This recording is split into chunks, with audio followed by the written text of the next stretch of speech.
बैठक कशी झाली? तुमचे मंत्री पालकमंत्री झाले आणि शेवटचीच बैठक आहे या सरकारची। लोकशाहीमध्ये कुठल्याही प्रकारचा शेवट नसतो, त्याच्यामुळं असं कुणाला शेवट वगैरे बैठक म्हणू नये। आपण म्हणले त्याच्यात आपण थोडी दुरुस्ती करून घेऊ। तुमचा मित्र परत पालकमंत्री होणार असं त्यांना म्हणायचं आहे? नाही, ते त्यांनी सभेतच सांगितलं मी पुन्हा येईल म्हणून। ऐका ना काय आहे माहितीये, लोकसभेच्या निवडणुकीच्या नंतर मी पहिल्यांदा आपल्या संभाजीनगर जिल्ह्याच्या डीपीडीसीच्या बैठकीला आलो आणि योगायोग असा जोडून आला की आमचे सहकारी मित्र अब्दुल सत्तार साहेब हे माननीय संदीपानजी भुमरे साहेब माझ्यासोबत लोकसभेवर आले आणि ही जागा रिकामी झाली आणि पर्यायाने आमचे सहकारी मित्र अब्दुल सत्तार साहेब, नामदार अब्दुल सत्तार साहेब यांच्याकडे तो प्रोटोकॉल आला। माननीय मुख्यमंत्र्यांनी त्यांना पालकमंत्री केलं आणि योग असा त्यांची डीपीडीसी पहिलीच होती आणि मी लोकसभेवर गेल्यानंतर माझी डीपीडीसी पहिलीच होती। त्याच्यामुळे या डीपीडीसी मध्ये ज्या लोक कल्याणकारी योजना आहे त्या योजनेचा आढावा घेण्यात आला, काय कामं चालली त्याचा आढावा घेण्यात आला आणि नव्याने काय कामं करायची आहे त्या संदर्भातला विषय या बैठकीने विशेषतेने घेण्यात आला आणि त्या बैठकीचा निश्चितपणाने आपल्या जिल्ह्यातल्या मंडळीला चांगला फायदा होईल एवढं मला आपल्याला सांगितलं। आतापर्यंत असं होतं की ती सत्ताधारी पालकमंत्री असल्यानंतर काँग्रेसचे नेते बरेचदा नाराज असायचे, आता तुम्ही काँग्रेसचे खासदार नाही। नाराजीचा प्रश्न कधी येतो की ज्या वेळेला आपल्या भागातले कामं झाले नाही तेव्हा। आता मी सत्तारबाईला पेपर दिले, माझे काम ते करणार आहे, ते मला म्हटले मी तुमचे सगळे काम करून टाकतो, काय अडचण नाही, त्याच्यामुळे नाराज कशाला व्हायचं? नाही, मोठं काम लहान काम बघा हे मतदार राजा करत असतो।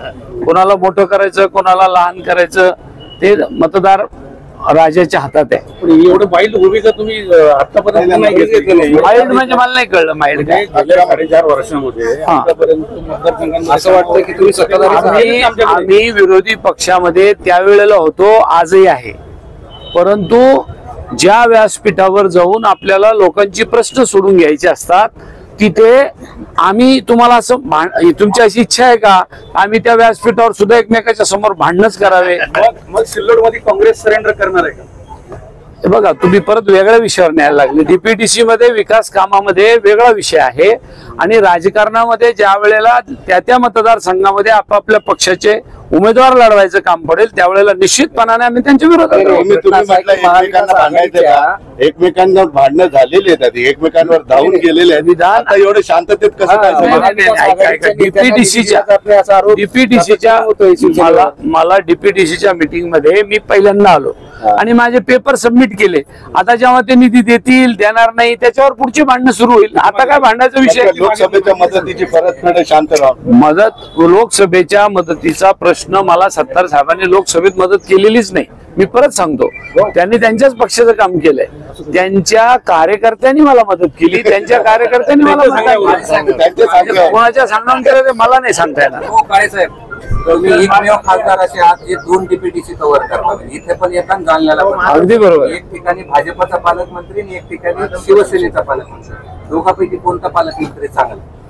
दोन्ही पालकमंत्री या जालना आणि संभाजीनगर जिल्ह्याचे दोन्ही पालकमंत्री हे सरकारचे प्रतिनिधी, हे लोकांच्या कामासाठी असतात।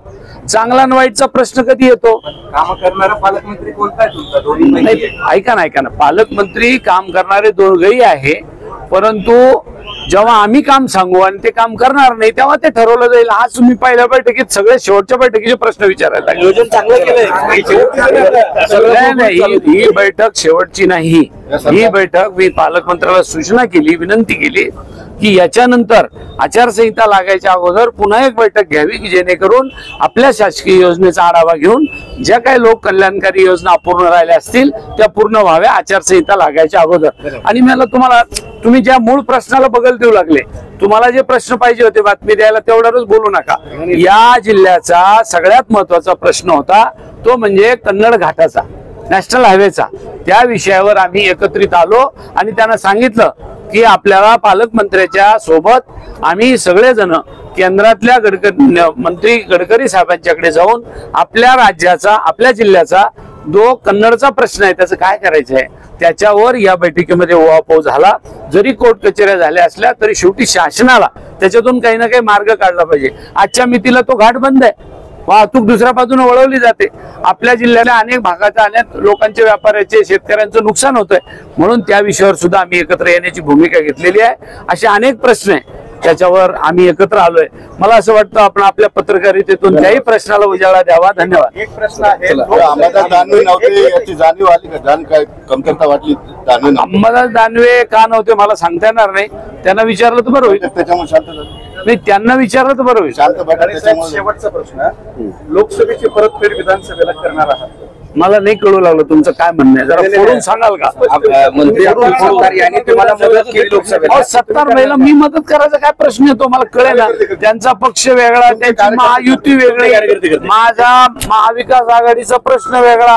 तुम्ही कितीही मला अडचणी झाला ठरवलं तर मी अडचणीत येणार नाही. काळजी करू नका. कार्यकर्त्यांनी तुमचं काम केलं लोकसभेमध्ये, तशी तुमचे कार्यकर्ते परत विधानसभेमध्ये काम करतील. त्यांच्या माझ्या कार्यकर्त्याला ते विचारतील तेव्हा सांगतील. आज काय. थँक्यू, धन्यवाद.